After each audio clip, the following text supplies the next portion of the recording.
समन्त चक्रवालेषु तत्र गच्छन्तु देवताः सद्धम्मं मुनिराजस्य शृण्वन्तु सत्मुक्तदं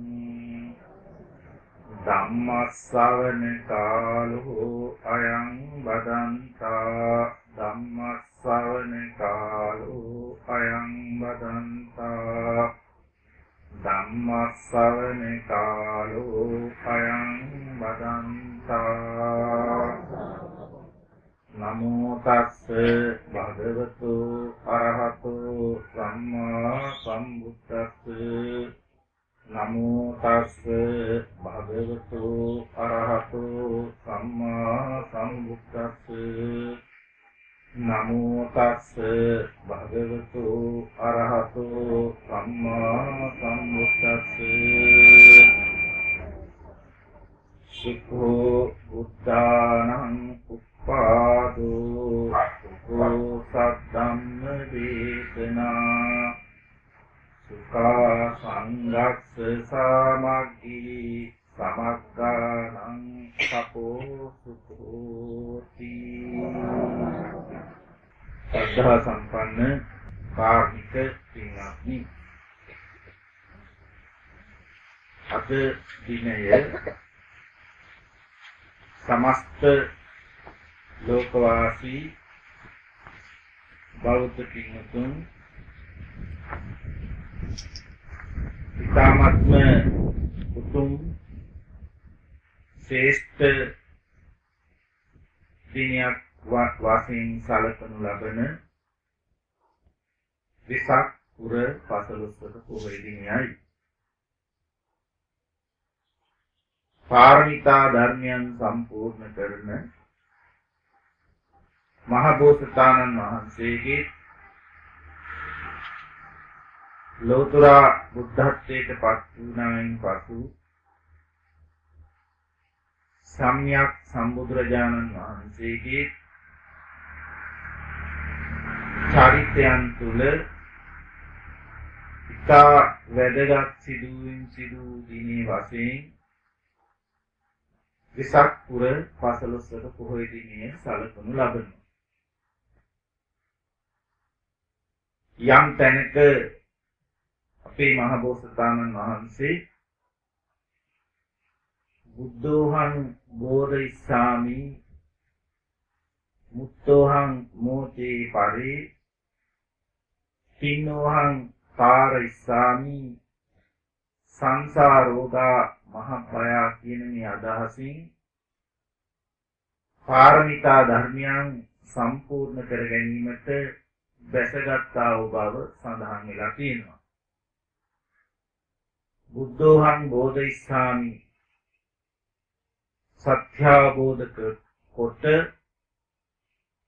අන්‍යයන්ට සත්‍ය අවබෝධ කරවෙමි. මුත්තෝහං මෝචේ පරි සසර දුකින් මිදී අන්‍යයන්ද මුදවන්නෙමි. තින්නෝහං තාරයිසාමි සසර තරණය කොට අන්‍යයන්ද තරණය කරවන්නෙමි. සංසාරෝගා මහභය කාමෝගය භවෝගය ditthiyෝගය අවිද්‍යාවෝගය කියන මේ සතර ඕගයන් සතර සැඩපහර මහත් බියජනකයි කියලා මහ බෝසතාණන් වහන්සේට යම් තැනක අදහසක් ඇති වුණා. එතෙන් පටන් දස පාරමිතා, දස උපපාරමිතා, දස පරමත්ත පාරමිතා කියන සමතින් සත් පාරමිතා ධර්මයන් සම්පූර්ණ කරමින්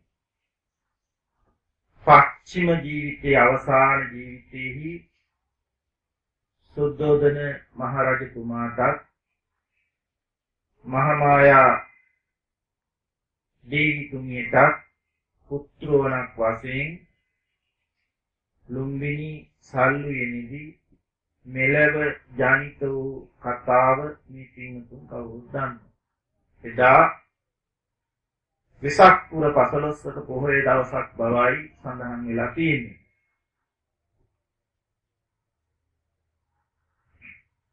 මම ලොවට අග්‍රවෙනි, ජේෂ්ඨ වෙනි, ශ්‍රේෂ්ඨ වෙනි මේ මාගේ අන්තිම උපතයි කියන දාන වාක්‍යයක් අග්ගෝහමස්මි ලෝකස්ස, ජිත්තෝහමස්මි ලෝකස්ස, සෙට්ටෝහමස්මි ලෝකස්ස, ආයමන්තිමා නත්ති දානි පුනබ්බව කියන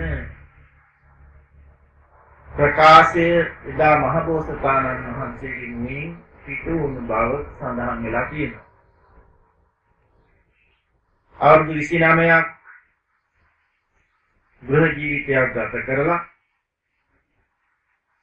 29 වෙනි වාර්ෂිකයේ අභිනිෂ්ක්‍රමණය කරලා ගිහිගෙයින් පිට වෙලා නොයෙක් ගුරුවරුන් ඇසුරු කොට 6 අවුරුද්දක් දුක් ප්‍රතිපදාවේ යෙදিলা අත්තකිල මතාමි යෝගේ නම් වූ දුක් ප්‍රතිපදාවත් අතහැරලා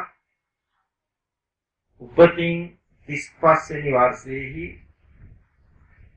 මධ්‍යම ප්‍රතිපදාව වූ ආර්ය අෂ්ටාංගික මාර්ගය අනුගමනය කරගෙන චතුරාර්ය සත්‍ය අවබෝධයෙන් ලෝතර සම්්‍යක් සම්බුද්ධත්වයට ඉන්දියාවේ ගයා ප්‍රදේශයේහි බෝධිගෘහ මූලයේහි ඥානෙ සාත් කරගත්තේ මෙවැනි වෙසක් පුර 15ක පොහොය දිනයකයි. පුරා බුද්ධ චාරිතේ 45 වර්ෂයක්ම අන්‍යයන්ගේ හිතසුව පිණිස ධර්ම දේශනා කර වදාරමින් 80 වෙනි වර්ෂයේහි මල්ල රජදරුවන්ගේ කුසිනාරා නුවර මල්ල රජදරුවන්ගේ පවත්වන කියන සල්ුවෙනෙහි හන්දදානියෝ වික්ඛවේ ආමන්ත්‍රයාමි වූ වයදම්මා සංඛාර අප්පමාදේන සම්පාදේත. මහණෙනි, මම නුඹලාට ආමන්ත්‍රණය කරමි. සියලු සංස්කාර ධර්මයන් අනිත්‍යයි.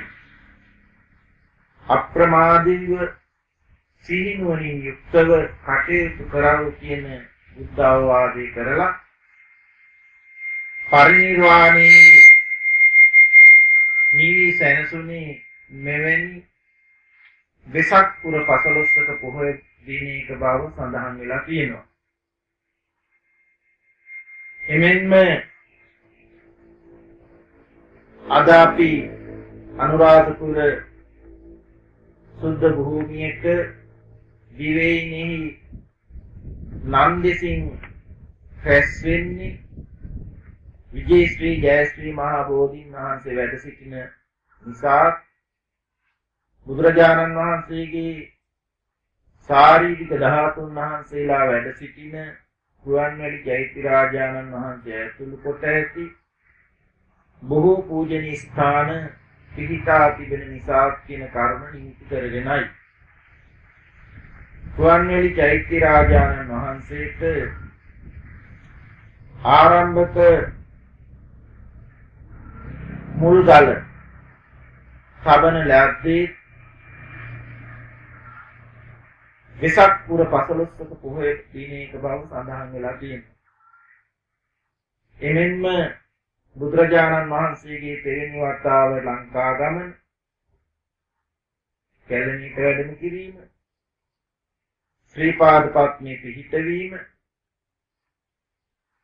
අනුරාධපුරයට වැඩම කරවීම මෙවැනි ශාසනික ඉතිහාසයේ සම්බන්ධව ශ්‍රේෂ්ඨ දිනයක් වශයෙන් අපි සැලකනවා. මහා වංශයට අනුව ලංකා ඉතිහාසය ගැන කතා කරනකොට විජේ කුමාරයා ලංකාවට ගොඩ ගැසපු දිනයක් වෙසක් පුර 15ක පොහොය දිනයක් බවයි සඳහන් වෙලා තියෙන්නේ. ඉතින් මම හිතන්නේ එවැනි ඉතිහාසගත කරුණු මුල් කරගෙන තමයි ශාසනික ඉතිහාසයේ වංශ කතාව මෙවැනි කරුණු හේතු කරගෙනයි වෙසක් පුර 15 පොහොය දිනේක වාගේ දිනේක වැඩි පිරිසක් අෂ්ටාංග උපෝසත සීල ආදී ගුණ ධර්මයන් පිළිදලා දවස ආමිස ප්‍රතිපත්ති පූජා ධර්මයන් පවත්වමින් ජීවිතය ඊට අනුව සකසා ගැනීමට උත්සාහ දරනවා. ඉතින් මේ අවස්ථාවේ ජීවිතයේහි තාමත්ම වටිනා කියන දිනයක අපට වෙනදා අපි කරන ගෘහ කටයුතු වලින් ඈත් වෙලා ආමිෂ පූජා වලට මුල් තැනක් දෙමි, ප්‍රතිපත්ති පූජාවල් වලට මුල් තැනක් දෙමි. මෙවැනි සුද්ධ භූමියක අෂ්ටාංග උපෝසත සීලෙන් යුක්තව ජීවිතය අධ්‍යාත්මික අවබෝධයක් පිණිස ගත කරන්න ලැබුණා කියන කරුණ කෙරෙහි අපි ශ්‍රද්ධාවක් ඒ වගේම අපේ ඉදිරි අධ්‍යාත්මික ගුණ ධර්මයන් සම්පූර්ණ කර ගැනීම සඳහා වීර්යයක් ඇති කර ගන්නට ඕනේ කරනවා. හිතට හොඳ සතුටක් ශ්‍රද්ධාවක් අපිට අවශ්‍ය කරනවා. එවැනි අවස්ථාවක් තමයි මේ මොහොත. අද ධර්මානුශාසනාවට මුලින් මේ පින්වතුන්ට ගාථා ධර්මයක් මතක් කළා. බෞද්ධ පින්වතුන් නිතර පරිහරණය කරන ග්‍රන්ථයක් වන ධම්මපදයේ සුඛ වාක්‍යයේ සඳහන් වන ගාථා ධර්මයක්. සුඛෝ බුද්ධානං උප්පාදෝ සුඛෝ සද්ධම්ම දේශනා සුඛා සංඝස්ස සාමග්ගී සමග්ගානං තපෝ සුඛෝ. සුඛෝ බුද්ධානං උප්පාදෝ කියලා කියන්නේ බුදුරජාණන් වහන්සේලාගේ පහළවීම ලෝකයට සැපගෙන දෙන්නා වූ කරුණක්. සුඛෝ සද්ධම්ම දේශනා භාග්‍යවතුන් වහන්සේ ලෝකයට ධර්ම දේශනා කිරීම ලෝකේ සැපගෙන දෙන්නා වූ කරුණක්. සුඛා සංඝස්ස සාමග්ගී සමග්ගානං තපෝ සුඛෝ. බුදුරජාණන් වහන්සේගේ අනුශාසනා පිළිගත් ශ්‍රාවක සිව් පිරිසයි භික්ෂුන් වහන්සේ භික්ෂුණීන් වහන්සේ උපාසක උපාසිකා වශයෙන් මේ භික්ෂුන් වහන්සේ ප්‍රධාන කොට කතා කළා.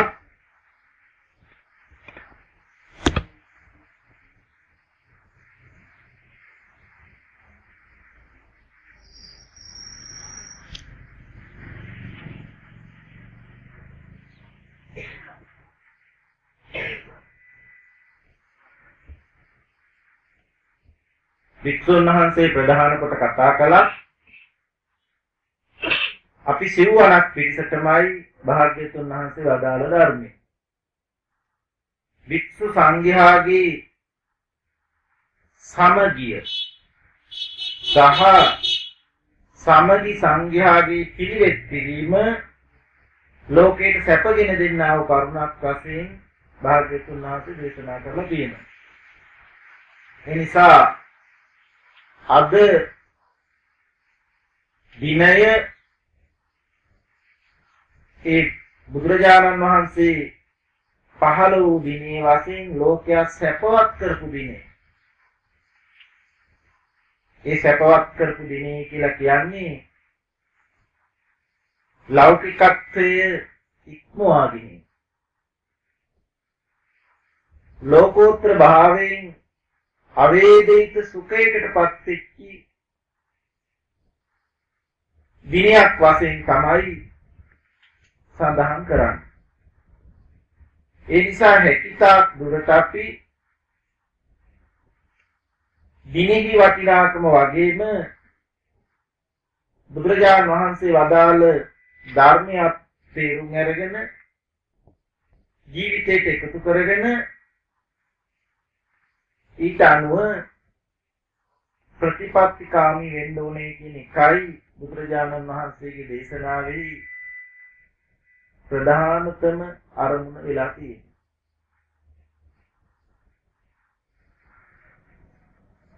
මේ පින්තුන් දන්නවා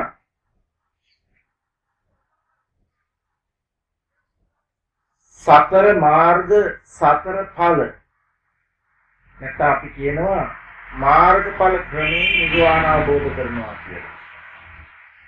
සෝවාන් මාර්ගය සෝවාන් ඵලය, සකුද්ධාගාමි මාර්ගය සකුද්ධාගාමි ඵලය, අනාගාමි මාර්ගය අනාගාමි ඵලය, අරියත් මාර්ගය අරියත් ඵලය. අපි අවබෝධයට කියනවා මාර්ගඵල පිළිවෙලින් නිර්වාණ අවබෝධ කරනවා කියලා.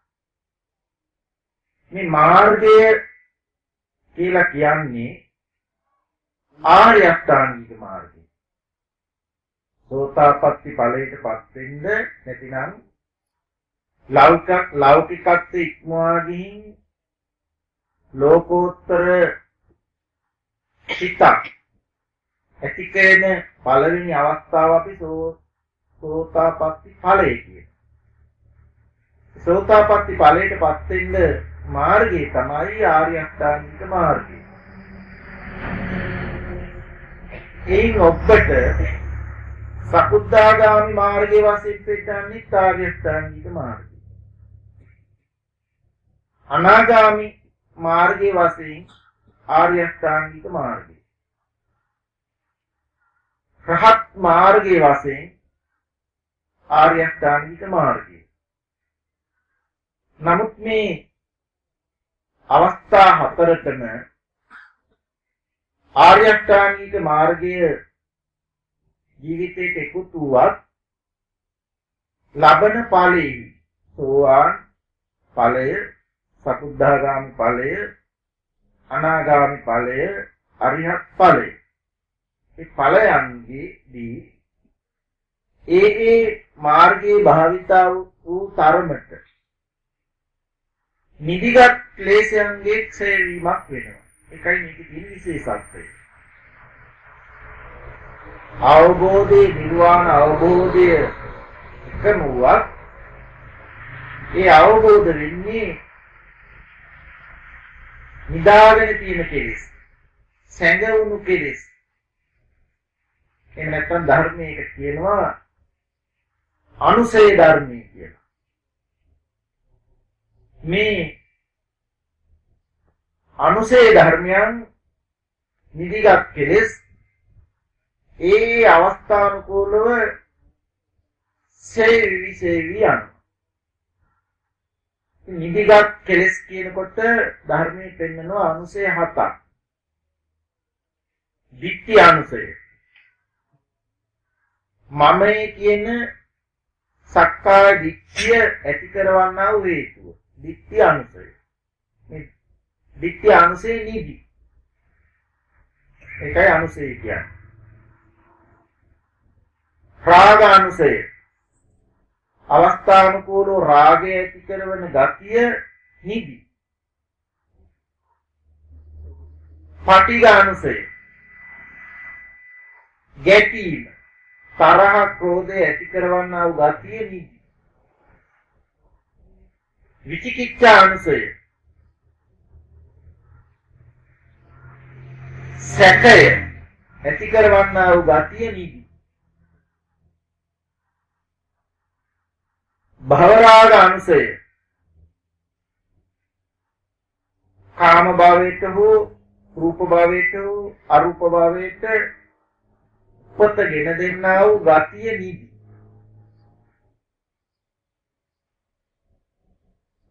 මාන අනුසය. ගතිය නිදි. මැනෙන ගතිය නිදි. අවිද්‍යානුසය චතුරාර්ය සත්‍ය අවබෝධයේ සම්පූර්ණ වෙන තාක් අවබෝධ නොවුනා වූ ගතිය නිදි. මෙන්න මේ නිදිගත් කෙලෙස් වලට තමයි මේ අනුසය ධර්මී කියලා කියන්නේ. පංච ඉන්ද්‍රයන්ට ගෝචර වස්තු ගැටෙන විට හෝ නොගැටුණා මනි ඉන්ද්‍රිය මුල් වෙලා මේ අනුසය ධර්මයාගේ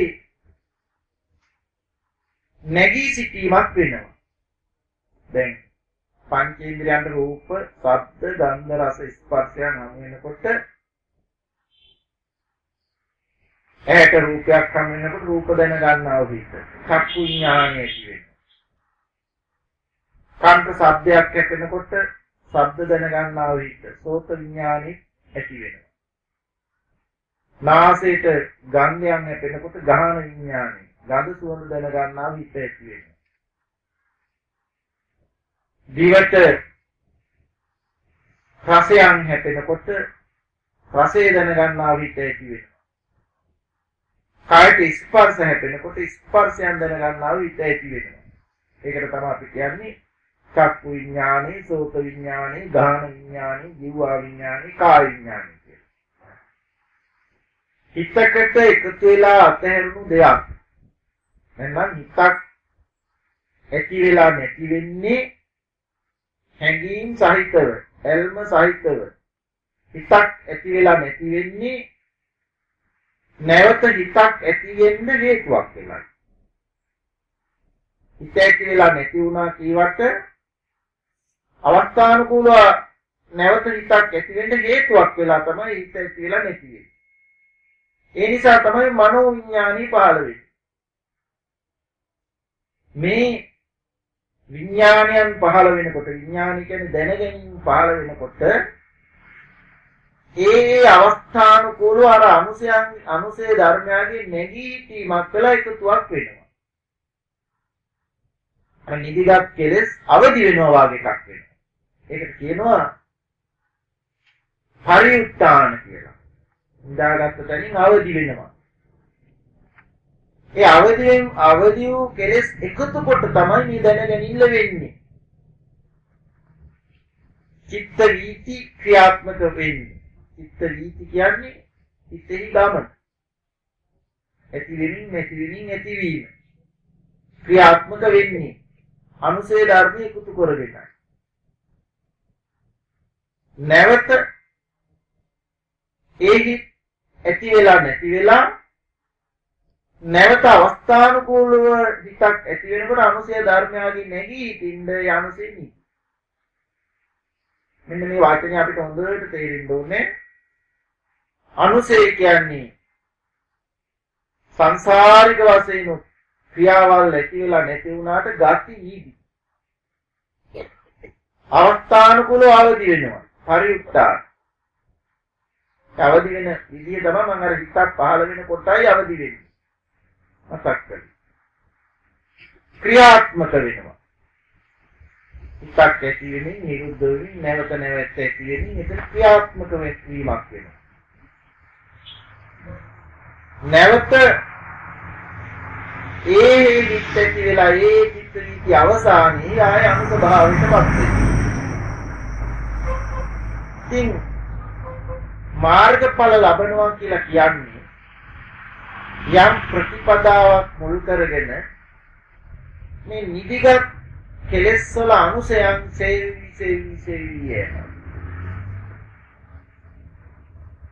සෝතාපට්ටි ඵලයටපත් වෙනකොට දික්ටි අනුසය හා විචිකිච්ඡා අනුසය සේවෙනවා. දික්තිය කියලා කියන්නේ මම වෙමි කියන පිළිගැනීම. මේ රූප හිත කය දෙක ආරම්භය කාර්මිකෙක් අයිතිකාරයෙක් ඉන්නවා කියන පිළිගැනිල්ල හේතු සාධක කරුණු සහිතව පැහැදිලි වීමෙන් ඒ පිළිගැනිල්ල නැවත ඇති නොවන ආකාරයකට සය වෙනවා. ඒකට කියනවා දික්ඛ්‍යානුසය සය වෙනවා. ඒ වගේම විචිකිච්ඡානුසයත් ඡය වෙනවා. විචිකිච්ඡානුසය කියලා කියන්නේ දැන් ලෞතර බුදුරජාණන් වහන්සේ පහළ වුණාද නැද්ද? බුද්ධේ කාංකති කියන. බුදුරජාණන් වහන්සේ මාර්ගඵල පිළිවෙලින් නිර්වාණ අවබෝධයක් පිණිස දේශනා කරපු ධර්මයේ සත්‍යද කියන එක කෙරෙහි සැකය. ධම්මේ කාංකති. බුදුරජාණන් වහන්සේ ලෝකේ පහළ වෙලා දේශනා කරපු ධර්මයට අනුව ප්‍රතිපත්ති කාමීව වාසය කිරීමෙන් සතර මාර්ග සතර ඵල ඥානයන් සාත්තු සංඝයා පහළ වුණාද නැද්ද? සංඝේ කාංකති. සික්ඛාය කාංකති. බුදුරජාණන් වහන්සේ වදාළ සීල සමාධි ප්‍රඥාවට අනුව විමුක්තිය සාත් වෙනවාද කියන එක කෙරෙහි තියෙන සැකය. පුබ්බන්තේ කාංකති. පෙරත් ඉපදෙමින් මැරෙමින් ඉපදෙමින් මේ ස්කන්ධ පරිහරණය වූවාද? අපරන්තේ කාංකති. මතුවටත් මේ ස්කන්ධ පහළ වෙයිද? පුබ්බන්ත පරන්තේ කාංකති. පෙරත් මතු ගැන සැකය. ඒක වර්තමාන අවස්ථාව. පටිච්චසමුප්පාද ධම්මේසු කාංකති. මේ හේතුව මේ අවිද්‍යාව හේතුව නිසා ඵලය සංකාර ධර්මයන් රාශි වේ. සංකාර ධර්මයන් නිසා සංකාරපච්ච විඥානයක් පහළ වේ. මේ ආදී වශයෙන් පෙන්වන්නේ හේතුඵල නිරෝධය කෙරෙහි සැකය. මේ ඇතිකල්ලි මේ වේ, මේ නැතිකල්ලි මේ නොවේ. මෙන්න මේ සෝතාපට්ටි ඵලයටපත් වීමේ මේ සැකය, මේ කාරණා කෙරෙහි තියෙන සැකය නැතිනම් නිදිගත් කෙලෙස් වල විචිකිච්ඡා අනුසය නැවත නූපදින ආකාරයට සය වෙනවා. එතකොට සෝතාපට්ටි ඵලයටපත් වෙනකොට අනුස ධර්ම දෙකයි සය වෙන්නේ. ditthya අනුසය හා විචිකිච්ඡා අනුසය. නමුත් අනිත් අනුසය ධර්මයන් හෙල්ලුම් කෑමක් වෙනවා. හෙල්ලුම් කෑමක් වෙනවා කියන්නේ හතරපාගත වෙන තත්ත්වයකට නෑ. හතරපායකට යන මට්ටම එතන අඩු. ඒ කියන්නේ ප්‍රේත අසුර නිරිතිරිසන් කියන සැපයෙන් පහළ වුණා වූ ස්ථානවල උපදින්න තරම් රාගයක්, ද්වේෂයක්, මෝහයක් මේ සංස්කාරන තුළ ඇති වෙන්නේ. ඒ පැත්තට තමයි මේ සෝතාපට්ටි ඵලයෙන් නිර්වාණ අවබෝධ කරනවා කියන්නේ. නැවතත් ආර්ය අෂ්ටාංගික මාර්ගය අනුගමනය කිරීමෙන් සකුද්දාගාමි ඵලයටපත් වෙනවා කියලා කියන්නේ රාගානුසයයි පාටිගානුසයයි තුනී වෙන්න පටන් ගන්නවා. ඒ තුනී වීම තමයි මෙතන සකුද්දාගාමි ඵලයටපත් වුණා කියලා කියන්නේ. අනාගාමි ඵලයටපත් වෙනකොට රාගානුසයයි පාටිගානුසයයි නැවත නූපදිනා වූ ආකාරයට සෙවුණා. අනාගාමී ආර්යයන් වහන්සේ. රහත් ඵලයටපත් වෙනකොට මානාංශයයි භවරාගංශයයි අවිද්‍යාංශයයි සෙවුණා. ඒක තමයි අනුස ක්‍රමය. එතකොට අපට ආර්ය අෂ්ටාංගික මාර්ගය අනුගමනය කරලා පළවෙනි වතාවට නිර්වාණ අවබෝධ වෙනවා කියලා කියන්නේ මේ අනුසේ ධර්මයේ සියල්ලක්ම සැර වෙලා රහතන් වහන්සේගේ මට්ටමට එනවා කියන එක නෙවෙයි. සක්කාය දිට්ඨිය නැවත නූපදිනා වූ ආකාරයට සැර වෙනවා. අර බුද්ධ ආදී අටතැනක් කෙරෙහි සැකය නැති වෙනවා. එතනින්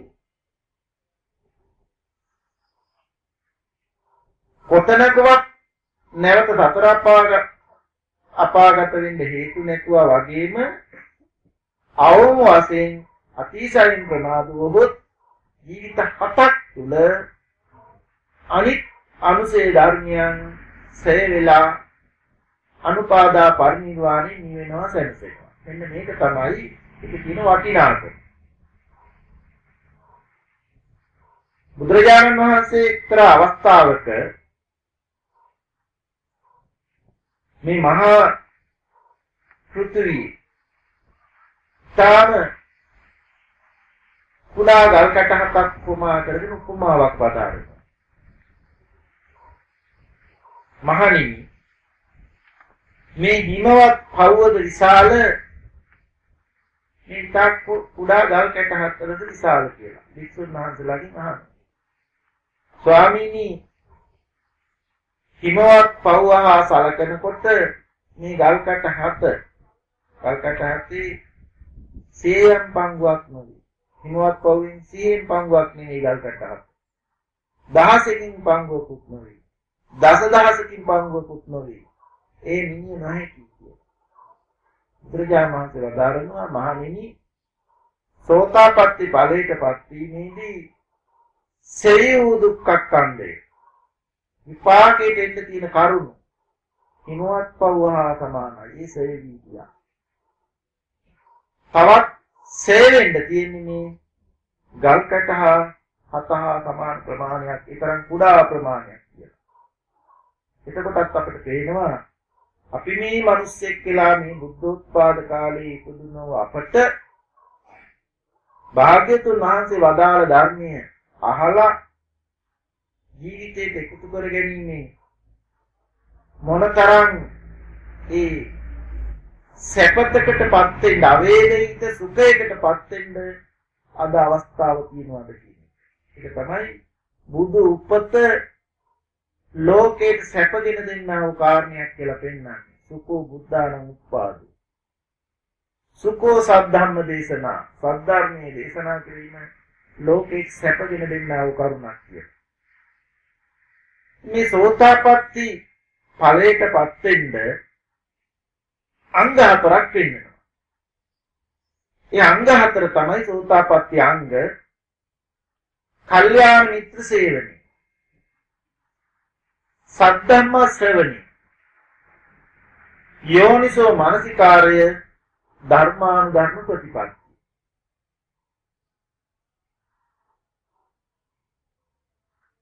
කල්යාණ මිත්‍ර සේවනය කියනකොට දැන් අපි පාපෙන්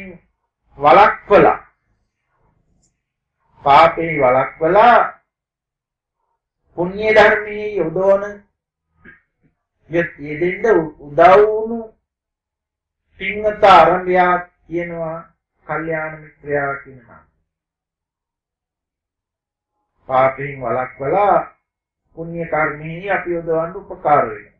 දැන් බාල කාලේ අපට දුන් දෙහි විපාක ඇත, පූජාවන් විපාක ඇත, කුසල කර්මයන් විපාක ඇත, යාගෝ මොළ විපාක ඇත, මෙලවක් ඇත, පරලවක් ඇත, මාවත උපස්ථාන කරන වේ විපාක ඇත, පියාට උපස්ථාන කරන කාර්යයන් විපාක ඇත, ඕපපාතික උපදිනා සත්වෝ ලෝකයේ ඇත, මෙලවක් පරලවක් නොවනින් පසක් කළ උදත් මහණ බමුණන් ලෝකයේ ඇත කියලා දසවස්තුක සම්මාදිට්ඨියක් හිතට ඇතුල් කෙරුවා.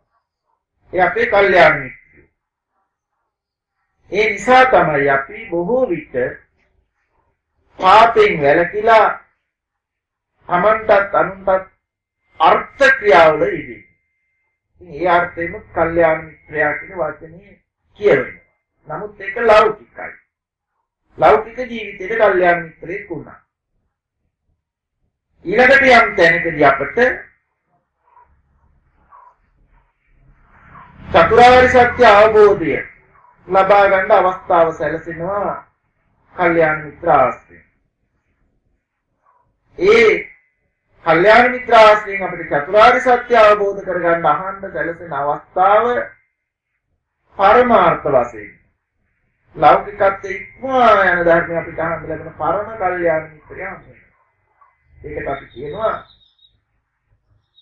මේ ලෝකේ පහළ වුණු අපේ ලෝතර බුදුරජාණන් වහන්සේ තමයි අපි සියලු දෙනාගේම පරම කල්යාණ මිත්‍රයන් වහන්සේ.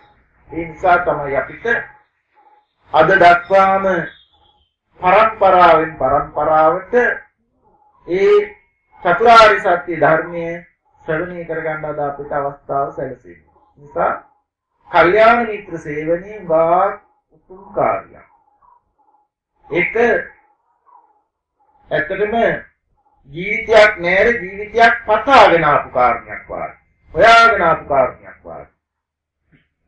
එක්තරා අවස්ථාවක බුදුරජාණන් වහන්සේ ආනන්ද හාමුදුරුවෝ බුදුරජාණන් වහන්සේට වදාරනවා කියා සිටිනවා භාග්‍යවතුන් වහන්සේ සත්‍ය අවබෝධය නිවන් අවබෝධය පිණිස දුකින් මිදීම පිණිස කල්යාණ මිත්‍ර ආශ්‍රය අඩකින් උපකාරයි කියලා.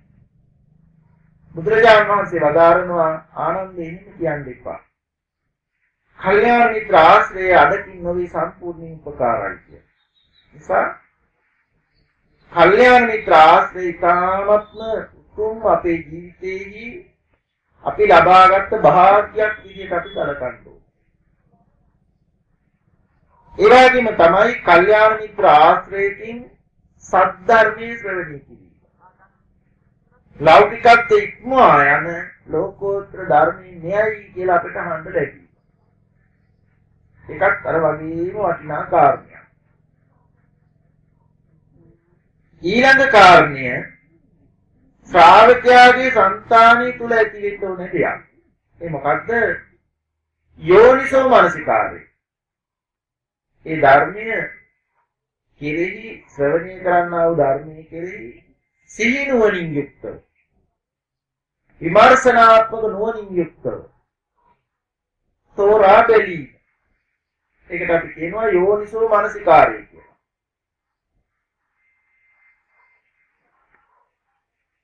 ධර්මානුධර්ම ප්‍රතිපත්තිය.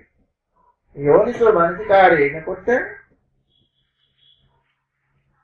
ජීවිතය ප්‍රතිපත්ති මාර්ගයක් වෙනවා. ජීවිතේ තුලින් ප්‍රතිපත්තිය යෙදෙනවා. ජීවිතයක් ප්‍රතිපත්තියක් දෙකක් වුණ වෙනවා.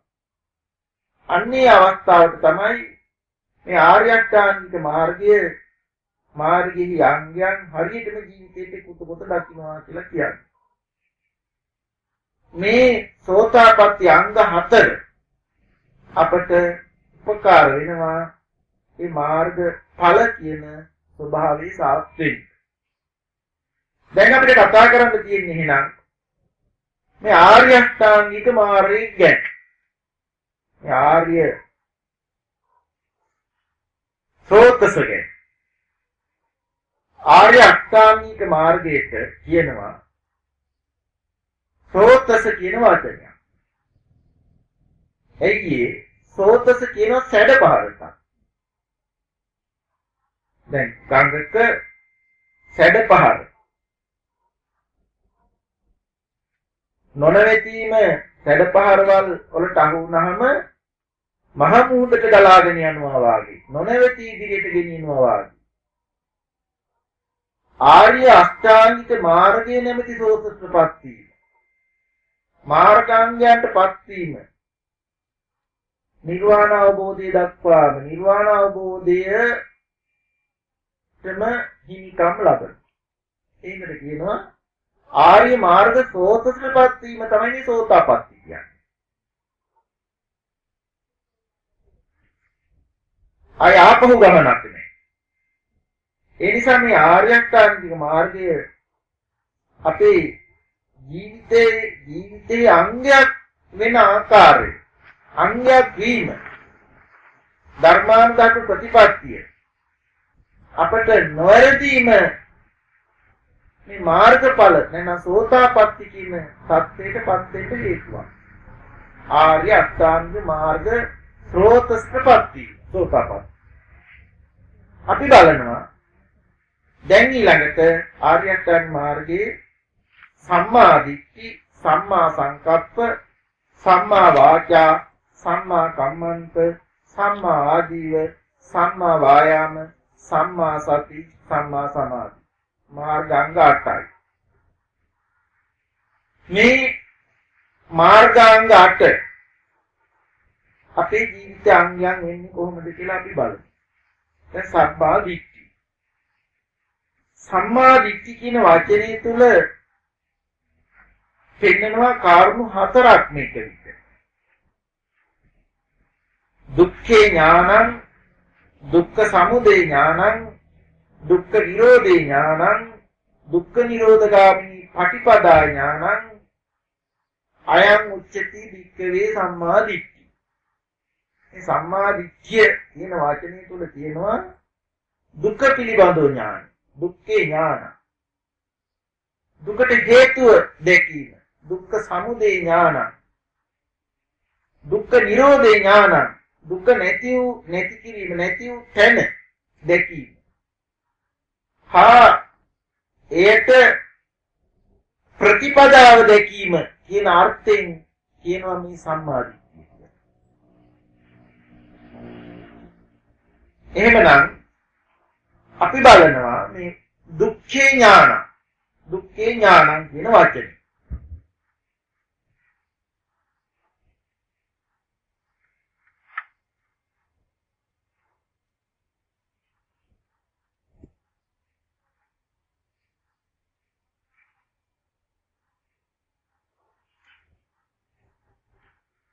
මේ පින්වතුන් මං හිතන්නේ දුක්ඛේ ඥානං කියන වචනේ බොහොම අපේ භාග්‍යවතුන් වහන්සේ දේශනා කරපු ධම්සක්පවතුන් සූත්‍රයේ පෙන්නලා තියෙන්නේ ජාතිපි දුක්ඛ කියන තැනින් පටන් අරගෙන සංකිට්ඨේන පංච උපාදානස්කන්ධා දුක්ඛ සංසේක වශයෙන් පංච උපාදානස්කන්ධේ දුකයි කියලා. අපි එහෙම සරලව බලමු. යෝචේ වස්ස සතං ජීවේ අපස්සං උදයවයං ඒකාං ජීවිතං සෙය්‍යෝ පස්සතෝ උදයවයං පංචස්කන්ධී එනම් ඉපදීමත් මෙරීමත් නුවණින් නොදැක සියක් වසක් ගත වෙන ජීවිතයට වඩා පංචස්කන්ධයේ ඉපදීමත් මෙරීමත් නුවණින් දැක ගත කරන එකදා ජීවිතයේ ශ්‍රේෂ්ඨයි කියලා වදාරලා තියෙනවා. එතකොට මේ නුවණින් නොදැක ගත කරන ජීවිතය කියලා කියන්නේ මම කියනවා මම කරනවා කියන එක. බලන්න. පංචස්කන්ධයේ ඉපදීමත් මෙරීමත් නුවණින් නොදැක ගත කරන සියක් වසක් ජීවිතය.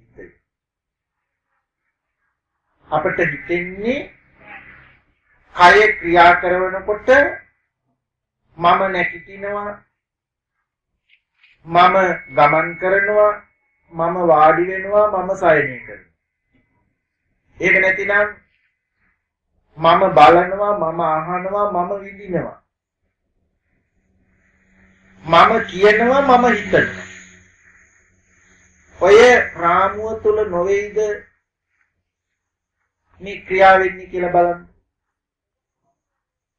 එතකොට ඒකට කියන්නේ මමයි කියන හැඟීම එකතුව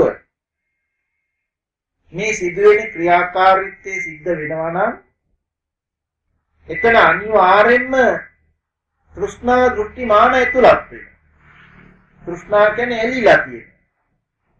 දෘෂ්ටි කියන්නේ මම කියනවා මම කරනවා කියන මතය. මාන කියන්නේ මැනිලා තියෙනවා. හැම වෙලෙම මැනිලා තියෙනවා. මේකට කියනවා මෙවැනි ආකාරයෙන් ක්‍රියා කරනකොට පංච උපාදානස්කන්ධයක් කියලා. හැබැයි ඒ පංච උපාදානස්කන්ධයන් ඇති නැති වුණාට නැවත නැවත පංච උපාදානස්කන්ධයක් ඇති කරවීමේ හේතුවක් වෙලා තමයි මුලින් ස්කන්ධයන් නැති. ඒ නිසා බුදුරජාණන් වහන්සේ වදාළේ දුකට හේතුව යායන් තණ්හා පොනෝ භවිකා. යම් පුනර්භවයේ ගෙන දෙන තණ්හාවක් වේද කියලා. පුනර්භවය නැවත නැවත ඇති කරවීමේ තණ්හාවක් වේද. ඒක තමයි දුකට හේතුව කියලා වදාළේ. එහෙනම් අවුරුදු 100ක් ජීවත් වුණා කියලා කීවත් අවුරුදු 100 තුල බලන්න අපේ බාල කාලේ අපි දන්න දවසේ ඉඳලා යම්තා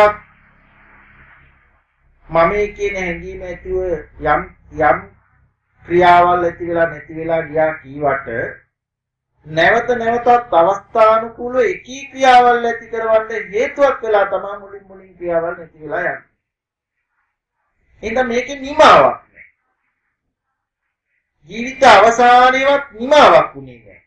මොකද අවසාන හිත ඇති වෙලා නිරුද්ධ වෙනකොට නැවත හිතක් ඇතිවීමේ හේතුව නැති වෙන්නේ නැහැ. මොකද තෘෂ්ණා දෘෂ්ටිමාන සහිතවනේ අවසාන හිතත් ඇති වෙලා නැති වුනේ.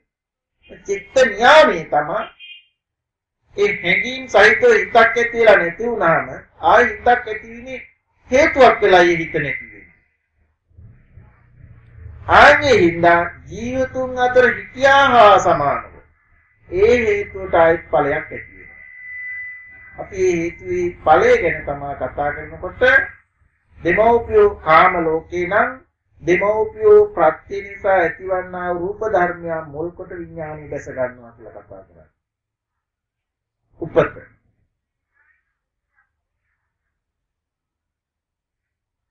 ඒ හින්දා මෙතන මේ පංච උපාදානස්කන්ධය දුකයි කියලා වදාළේ. දුකට හේතුව අර නැවත නැවත උපාදානස්කන්ධය ඇති කරන්නා වූ හේතුව. දුකයි කියලා කියන්නේ ඉතාමත්ම ළඟ වචනේ. ආස්වාදනීය නොපවතිනවා කියන එකයි. ඈතට කියන්නේ නැතුව ආස්වාදනීය අසාරයි කියන එකයි. මේ අනිත්‍යයි දුකයි කියන්නේ. අනිත්‍යයි අසාරයි. ඉස් කියන එකයි. දැන් බලන්න අපි ජීවිතයක් ලැබලා ගන්න දවසේ ඉඳන් ආස්වාදනීය වුණා. වින්දනයක් වුණා. ඒ වින්දනය ආය අපිට හොයන්න වෙන්නේ මේ හිතකට නැවත නැවත වින්දනය හොයන්න වෙන්නේ ලැබූ වින්දනය නොපවතින නිසා. ඒ නිසා ආස්වාදනීය කියන ආදීනවයක් තමයි නොපවතින. හරියට මේ ආස්වාදනයයි ආදීනවයයි දෙක වෙන් කරලා පෙන්වන්න බෑ. අපිට ඒක කතා කරුවාට ආස්වාදනයේ තුලමයි ආදීනවේ. ආස්වාදනයේ තුලමයි නොපැවතීම. දැන් විදුලිය වැය කරගෙන විදුලි බුබුල දැල් වෙනවා. හරියට විදුලි බුබුල වැය වීමයි විදුලිය වැය වීමයි විදුලි බුබුල දැල්වීමයි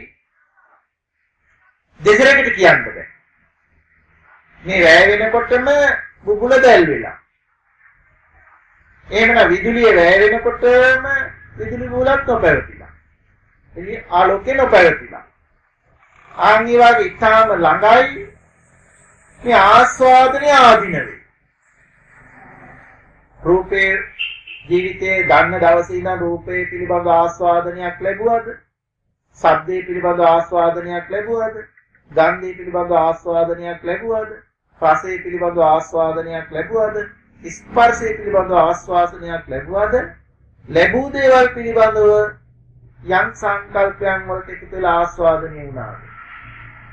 ආස්වාදනීය ආදීනවේමයි නොපැවති.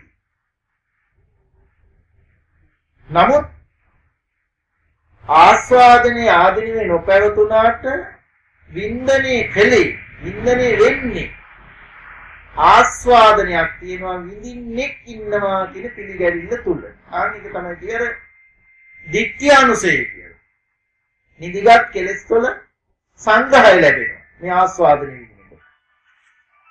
ඒ සංග්‍රහය ලැබෙන්නේ බොහෝ කාලයක් භාවිතා වෙලා තියෙනවා. ක්‍රියා වෙලා තියෙන්නේ.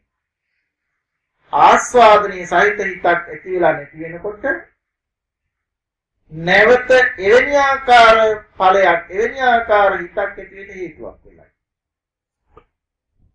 ඒ නිසා මේ හේතුඵල ඵලය නොපැවතුනාට හේතුවක් වීමී කියන මේ සිද්ධිය නොපදවාම සිදු වෙනවා. නමුත් ආස්වාදනය සන්තෝෂෙන් පිළිගන්නකම හින්දා මමයි මට හමු වෙන කාරණේ කියලා සන්තෝෂෙන් පිළිගන්නකම හින්දා කොතෙක් ආස්වාදනය නොපැවතුනත් ආයත් ආස්වාදනයක් ලබන්න සංකල්ප උපදිනවා නූපදී තියෙන්නේ නැහැ. කෙනෙක් හිතන්න හොඳයි මේ රූප බලන්නෙත් නැතුව, ශබ්ද අහන්නෙත් නැතුව, ගන්ධ ලබන්නෙත් නැතුව, රස ලබන්නෙත් නැතුව, ස්පර්ශයන් ලබන්නෙත් නැතුව, වචන කතා කරන්නෙත් නැතුව, කාය ක්‍රියා කරන්නෙත් නැතුව ඉන්න හදන්න. ඉන්න බෑ. ඉන්න බෑ එහෙම. ලැබූ දේවල් එහෙම නැත්නම් මනෝ විඥානි මුල් කොට පහළ වෙනවා. එහෙම ලබන්න තියෙන දේවල් පහළ වෙනවා. එනින්දා ආස්වාදනය නොපැවතුනාට ආස්වාදනය නොපවතින්නේ නැවත ආස්වාදනය හොයන්න හේතුවක් පදලයි. ඒ හේතුවෙන් තමයි ඊළඟට මෙහෙවන්නේ. මේ ජීවිතයේ සියලුම කාරණා එතකොට අපිට පේනවා නොපැවතුනා වූ ආස්වාදනයක් හඹා යනවා. හොයන්න හදනවා. හොයනවා ලැබුණා කියන තැනකට එනවා. ආයත් ආදීනවේ ආස්වාදනය නොපැවතී. එතකොට දැන් ආස්වාදනය නොපැවතීම එක ආදීනවයක්. බලාපොරොත්තු නොවන ආකාරයට ආස්වාදනයක් නැති එක, බලාපොරොත්තු ඉෂ්ට වෙන්නේ නැති එක දුකක්. ඉෂ්ට වෙන තැන නොපැවතීම එක දුකක්. ඊළඟට ඒ ඉෂ්ට නොවන එක ඉෂ්ට කරගන්න උත්සාහ දරනවා. නොයෙක් විදිහට උත්සාහ දරනවා. නොයෙක් ක්‍රියාවල් කරනවා. මේ කාරණේ අපිට ගැලවුමක් තියෙයි කියලා. එහෙම සමහර විට ඉෂ්ට කරගන්නවා. හැබැයි නොපවතී. මේ හින්දා මේ සක්කාය දිට්ඨියට එකතු වෙලා අවුරුදු 100ක් ජීවත් වුණත් අවුරුදු 100 කැපිලා ඉවර වෙනකොට කර්ම රැස් කෙරුවා විතරයි විලා තියෙන්නේ. නැවත උප්පත්ති භවයකට නැත්නම් උපතකට හේතු රැස් කෙරුවා. ඒ රැස් කරන වෙලාවට කියනවා කර්ම භවය කියලා. මුළු ජීවිතය තුළම රැස් කරන වෙලාවට කියනවා කර්ම භවය කියලා. රැස් කරපු ආකාරය උපතට එනකොට කියනවා උප්පත්ති භවය කියලා. ඊළඟට උපත ලැබපු තැනට කියනවා ප්‍රතිසන්දි විපාකේ කියලා. ඒ විපාක වාරයක් ඉදිරිපත් වෙනවා. උපත ලැබලා අනුකර්මයක අනුසය එකතු වෙලා කරන ක්‍රියාවල වලට කියනවා ප්‍රවෘත්ති විපාකේ කියලා. එමනම් මේක විපාක වාරයක් නේ ගෙවන්නේ. විපාක වාරයක් ගෙවමින් නැවත විපාක වාරයකට කර්ම රැස් කරනවා. ඔන්න ඔය වචන දෙකෙන් තේරුම් ගන්න දුකයි දුකට හේතුවයි කියන්නේ. දුකයි දුකට හේතුවයි. දුක්ඛ නිරෝධය කියන්නේ යම් පින්යතකට පුළුවන්කමක් ඇති වෙනවා නම් මේක මම කියනවා මම කරනවා නොවේනේ හේතුඵල නිරෝධයක් කියලා අවබෝධ කරගන්න. මේ තුල තියෙනවා පුරාණ කර්මක් සේවීමත් අලුතින් කර්ම රැස් නොවීමත් වෙන්නේ වර්තමානයේ හේතුඵල නිරෝධයි කියලා දකින්න කර්ම. මේකට නම් පුංචි සරල ක්‍රමයක් කියන්න. මේ හේතුඵල නිරෝධය දකින්න. සරල විදියක්. අපි කාටත් පැහැදිලි ප්‍රාශ්වාස වෙනකොට ආශ්වාස නොවෙනවා නම් මේක මල කඳක්. ප්‍රාශ්වාස වෙනකොට ආශ්වාස නොවෙනවා නම් මල කඳක්. එතකොට එහෙනම් මේ ප්‍රශ්වාස වෙනකොට ආශ්වාස වෙනවා කියන්නේ හීතල අතට යන සිරුර නැවත රත් කරනවා කියන එක. මේ හීතල වෙනවා රත් වෙනවා. එතකොට ආශ්වාස ප්‍රාශ්වාසයට මුහුණ දුන්නොත් මේ පේන්නේ මොකද්ද? හේතුඵල නිරෝධය. හේතුඵල නිරෝධය ආශ්වාසයෙන් ඇති කරනවා. ඇති කරපු ඒ ක්‍රියාකාරී තියෙන්නේ ඒකේ නැතිවීමේ ලක්ෂණේ ප්‍රශ්වාසය. හේතුඵල නිරෝධය. ආස්වාසය කියන්නේ ඇතිවීම, ප්‍රාස්වාසය කියන්නේ නැතිවීම. නිතරින් පටන් ගන්න. ඊළඟට තවත් ටිකක් අපිට මේක තෝරා ගන්න පුළුවන්. දැන් අපි හිතන්නකෝ නැගිටින්න හිතෙනවා. ඉතින් මේ සිල් ගත්ත දවසේ බණ අහන දවසේ එකපාරට එන්නේ නැගිටින්නේ නැහැ. හරියට භාවනාවෙන් ඉන්නවා. හැකිතාක් දුරට සිහි කරන්න ඕනේ. මේ ආස්වාස වාතයේ ශක්තියට මේ චේතනාව එකතු වෙලා නේද මේ නැගිටවීමක් වෙන්නේ. ආස්වාස වාතයත් ලේ ධාතුවත් දෙක සංයෝග වෙන ශක්තියට නැගිටීමේ චේතනාව එකතු වෙනවා. කොහෙන්ද මේ චේතනාව? කලින් නැගිටීමේ ක්‍රියාවක් කරලා අවසන් වුණාට අපි කියලා හිතක් ඇති වෙලා නැති වෙන්නේ ආයෙ හිතක් ඇති කරවන්න හේතුවක් වෙලා.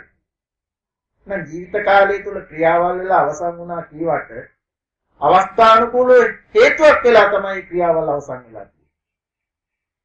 ඒ නිසා දැන් නැකිට වෙනවා කියන එක හේතු විපලය. දැන් බලන්න ආස්වාස වාතයේ ශක්තියට චේතනාව එකතු වෙලා චේතනාව භාවිත විද්‍යාකාරී මේ සතරමා භූතයෙන් රාශි වුණා වූ කය නැකිට වීමක් වෙනවා. නැකිට වෙලා ඉවර වෙනකොට ප්‍රස්වාස වාතයෙන් පෙන්වන්නේ ක්‍රියාව ඉවරයි කියලා. ක්‍රියාවක් ආරම්භ වුණා ක්‍රියාවක් වෙනවා අවසන් වෙනවා. ඉස්සෙල්ලාපි ළඟින් බලන් ඉස්සලා ආනි වගේ ටිකක් ඈතින් බලන්න. හොඳයි දැන් මෙයාට හිතෙනවා හවස් වෙනකොට රුවන්වැලිකයි උඩමළුවේදී හැදිලා ඉන්න ඕනේ කියලා. කපාට ගමන පිටත් වෙන්නේ නැහැ. හේතුයේ ඵලයක් පුදා කියලා සිහි කරන්නේ. මීට පෙර වන්දනා කරලා අවස්ථානුකූලව ආයත් අවස්ථාවක් යෙදුනොත් වන්දනාව යන්න හේතුවක්. ඒක චිත්ත නියාමයක්. ආස්වාස වාතයේ මුල් කොට දැන් හොඳයි ජයශ්‍රීමා බෝධිය වදින්න යන්න. හේතු බලමු. දැන් මෙතෙන් ඉඳන් එතෙන්ද ඒ ක්‍රියාව සිද්ධ වෙන්න තාක්ම අපි මෙතන ඉඳන් එතෙන්ද යනවා කියලා කීවට කීවතාවක් කුස්ම පිට වෙන්න ඕනේ නේද? කීවතාවක් කුස්ම ඇතුල් වෙන්න ඕනේ නේද? ඒ වගේ චේතනාවෙන් කොච්චර වාර ගණනාවක් ක්‍රියා වෙනවද? එතන මළුවේ ගිහිල්ලා වාඩි වෙනකොට සිහියට නැගෙන්න ඕනේ. ඒ ක්‍රියාව එක්ෂණික වශයෙන් සම්තති වශයෙන් අවසන්. වන්දනා කිරීමේ ක්‍රියාවක් ආරම්භ වෙනවා. හේතුඵලයක්. ක්‍රියාව අවසන් වුණාට පස්සේ ඒ ක්‍රියාවත් අවසන්. ආපහු යම්. හේතුඵලයක්. ගෙදරට ආවට පස්සේ ඒ ක්‍රියාව අවසන්. ආනිවාර්යයෙන් මම උදාහරණයක් කිව්වේ මේ හේතුඵල නිරෝධයක් ජීවිත අංගය වෙන්න ඕන.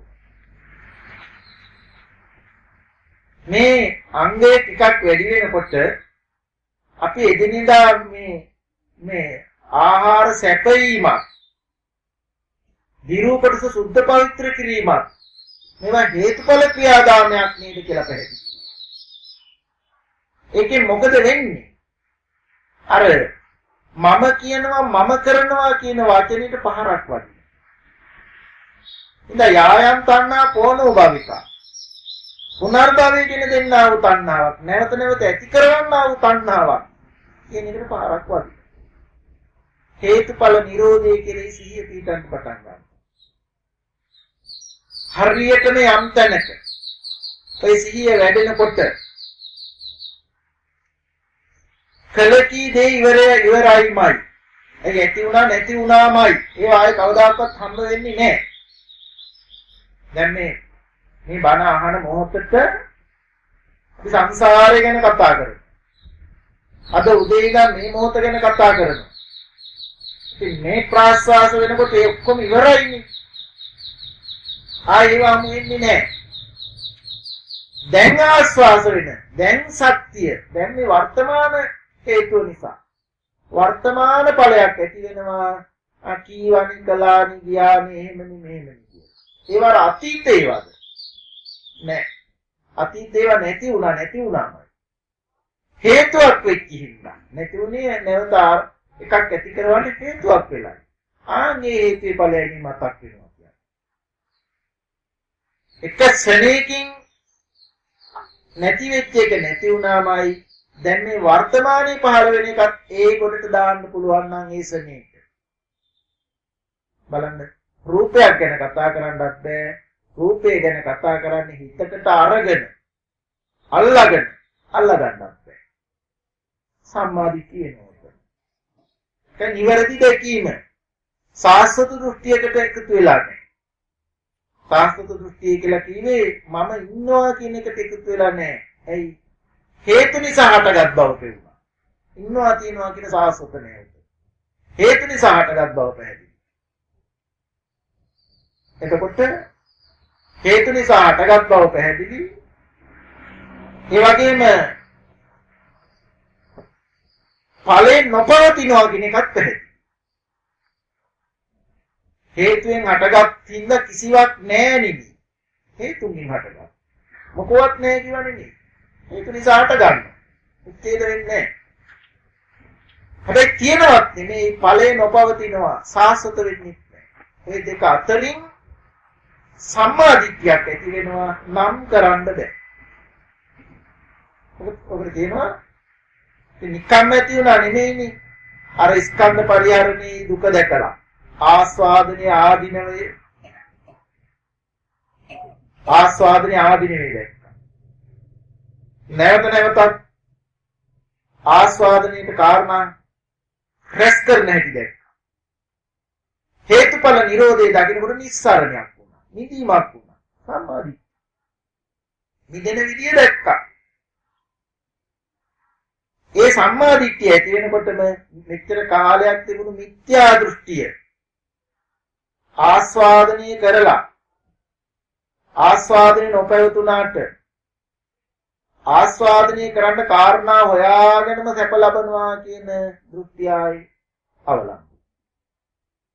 එපමණක් නෙමෙයි හේතුඵල නිරෝධය දැකීම නිසා සාස්ත්‍වෝච්චේ දෘෂ්ටිත් අවලංගු. පෙර වැරදුණු නිසා දැන් අද වරදිනවා. අද නිවැරදි වුණොත් පෙර වැරද්දක් වෙයි. හැමදාමත් වැරද්දක් වෙලා තියෙන්නේ වැරද්ද නිවැරදි වුණා. මතුවට නිවැරදි. ඒකත් අවබෝධය. මේ වාගේ දැකීමක් මුල් කරගෙන මිත්‍යා දෘෂ්ටිය පහ කරලා සම්මාදිට්ඨිය. ඒ සම්මාදිට්ඨිය වෙන මොහොතක අපට නොපෙනුනාට වීර්යයක් සිහියක් ඉදිලා තියෙනවා. එයින් සම්මා සංකප්පයක් සම්පාදනය වෙනවා. සම්මා සංකප්පය කියන්නේ මිත්‍යා සංකප්පය කියනවා කාම සංකල්ප. ව්‍යාපාද සංකප්ප, තරහ ක්‍රෝධ සංකල්ප. විහිංසා සංකප්ප, සතා සතුන්ට හිරිහැර කරන සංකල්ප. මේ ඔක්කොම ඉන්නේ සක්කාය දිට්ඨියම. සම්මා දිට්ඨිය වෙනකොට සම්මා දිට්ඨිය අංග එනවා සංකල්පේ. අනින්ද ඒ වීර්යයක් සිහියක් සංකල්පයට යෙදෙන හින්දා නික්කම්ම සංකප්ප, අභ්‍යාපාද සංකප්ප, අවිහිංසා සංකප්ප. සම්මා වාචා බොරු කීමෙන් වැළකීම, කේලම් කීමෙන් වැළකීම, පරස වචන කීමෙන් වැළකීම, හිස් වචන කීමෙන් වැළකීම. බාල කාලේ කම්මස්සගත සම්මාදිට්ඨියට අනුව තිබිච්ච හික්මීමක්. නමුත් හොඳ වචන අපි කතා කරනවා. තමන්ටත් අනුන්ටත් අර්ථ පිණිස. බණ කියනවා කියලා කියන්නේ කොහෙද? හොඳම දෙයක් නේ. ඒද හේතුඵල නිරෝධයක්. කේලම් පරස වචන හිස් වචන අඩු වෙනවා. අර්ථවත් වචනය හේතුඵල නිරෝධයක්. සම්මා වාචා. සම්මා කම්මන්ත. සතුන් මැරීම, හොරකම් කිරීම, වැරදි කාම සේවනයේ පාලනයක් වලකින. අර්ථවත් ක්‍රියා කොච්චර අර්ථවත් ක්‍රියාවක් කිව්වත් ආස්වාස වාතයේ මුල් කොට භාවිතා විච ආකාරයට චේතනාවකට වෙලා කය ක්‍රියා කරයිද, වචන කතා කරයිද, සංකල්ප ඇති කරයිද බලන්න. ඒක බලන්න ඕනේ. ඒ ටික එකතුව තමයි සම්මා ජීවය. ආත්ම දෘෂ්ටිය පහකොට අනාත්ම අවබෝධය, හේතුඵල නිරෝධය වැඩෙන ආකාරයට පැවැත්ම. සම්මා වායාම, සම්මා සති කියුණා. සම්මා සමාධි මේ අංගයන් යම් මොහොතක එක්ෂණයකට එකතු වුණා. හරිද? අපි අර මුල් අංකයේ කියවනේ සම්මාදිට්ඨිය කියලා. හරියටම සම්මාදිට්ඨිය වෙනකොට ඉදිරිපසු නැතුව ඉතිරි අංග එක්සෙනකින්ම ඒ සමගයි. එහෙම නැතුව බලන්න මාර්ගක්ෂණය සෙනෙකින් නෙවෙයි. මාර්ගය ආර්ය අෂ්ටාංගික මාර්ගේ නම්. මාර්ගක්ෂණය එක්සෙනයයි නම්. ඊළඟට පහළ වෙන්නේ ඵලේ නම්. එහෙමනම් අපි මේ ගණන් ආදාදා බැලුවට භාවිතා කළාට භාවිතා කරගෙන යනකොට මෙනෙහි කරගෙන යනකොට එක්සෙනයක් බවට පැහැදිලි වෙනවා. ආනි එක්සෙනේ කියන පැහැදිලි වෙන තැන තමයි හරියටම මාර්ගසිත කියන්නේ. ඊට අනුතුරුව ඵලසිත. ඒ සනේ එනකම් මන අහන වෙලාවට ආවෙන්නත් පුළුවන්. නොයසේ නම් භාවිතා කරන්න. ඒක තමයි කල්යාණ මිත්‍ර ආශ්‍රය සද්ධර්ම ශ්‍රවණේ යෝනිසෝ මනසිකාර්ය ධර්මානුධර්ම ප්‍රතිපත්තිය සෝතාපට්ටි අංග කියලා කියනවා. ප්‍රතිපත්තිය ආවන මාර්ගක්ෂණය වුණා නම් ඵලසනේ ඇති වෙන්න එක්සන මාත්‍රයක්වත් කල් ගත වෙන්නේ. ඒකයි අකාලිකයි කියන්නේ. අකාලික ධර්මයක් කියන්නේ. ඉතින් ඒ අවබෝධය අපට ඇති වුවොත් එතන ඉඳන් අර ditthya අනුසයයි විචිකිච්ඡා අනුසයයි අවලංගු. උජ්ජලේ ක්‍රියා කරනවා කියන කරුණ එකඟව දැන් පිළිගන්න බෑ. ඒ විතරක් නෙමෙයි පිළිවඳ සැක නැහැ. එතන ඉඳන් තියෙන්නේ කාමරාග ව්‍යාපාද තුනී වෙන්න දැන් හේතුඵල නිරෝධය කියන එක වඩන එකයි. හැබැයි ඒකේ අඩු වැඩිකම් තියෙනවා වීර්යයේ ප්‍රඥාවේ තරමට වැඩි වීම ඉක්මන. වීර්යයේ ප්‍රඥාවේ අඩු තරමට වැඩි වීම අඩුයි. ඒකයි ජීවිත 7කට තව ඉඩක් කියලා තියෙනවා. අඩු තරමින් අපි ditthya අංශේ කඩාගෙන පහ කරගෙන බුද්ධ ආදී අටතැනක් කෙරෙහි සැක නැතිව විචිකිච්ඡා අංශේ නැතිව අර මාර්ගක්ෂණේ ඵලයේ කියන තැන අපිට සාත් තුනොත් අපිට කවදාකවත් යතර අපාගත උපතක්. ඉතිරි ටික සුගතියෙන් සුගතියට කියලා කියන්නේ නිවන. ඒකට අපිට පුළුවන්කමක් ඇති වෙනවා කවදාකවත් අර ජාතියක් ජරාවක් ව්‍යාධියක් ශෝකයක් මරණයකටපත් වෙන්නේ නැහැ. අනිත්‍ය ආස්වාදේ නැවත හොයමින් හඹා නොවන ගතිය සේ කරලා මේ අද මේ දුකයි කියන කවලා පොවලා නාවලා අරවලා රූප බලලා ශබ්ද අහලා ගන්ධ ලබලා රස ලබලා අතෘප්තියෙන් නැවත අතෘප්තිය හොයා යන ගතිය.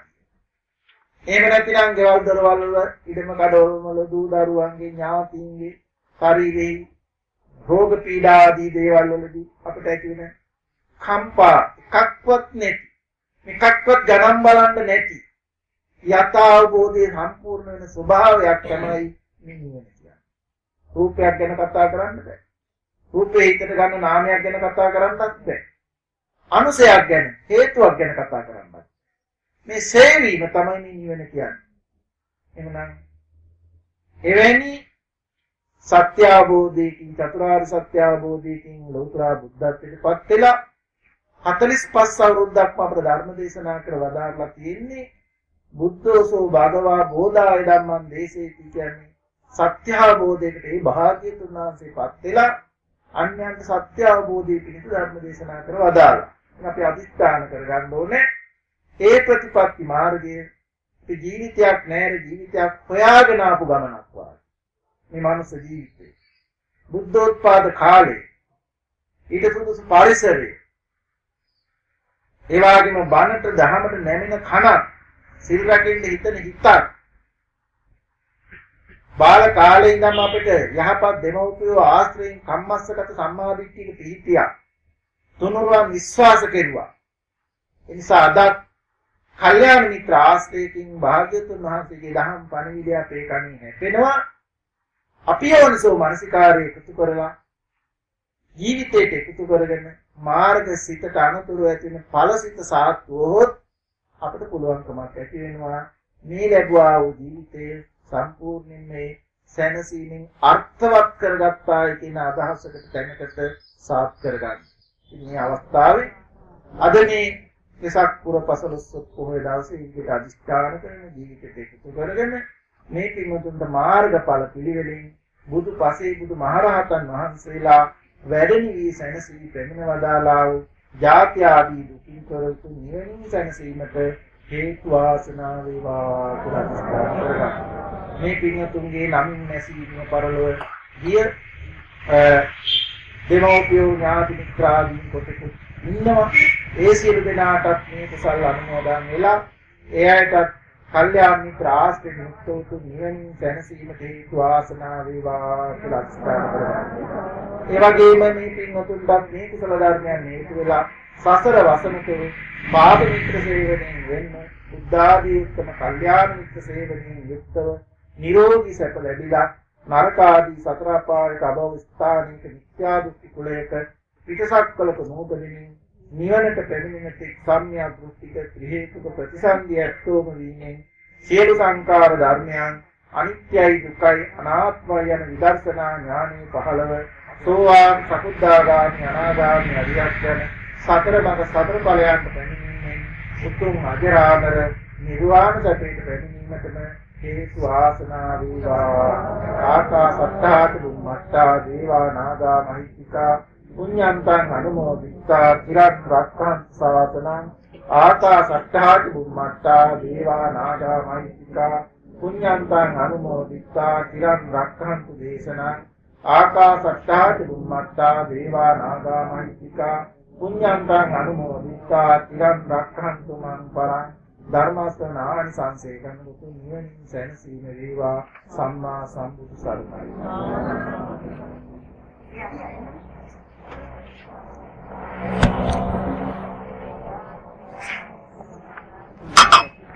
Julia.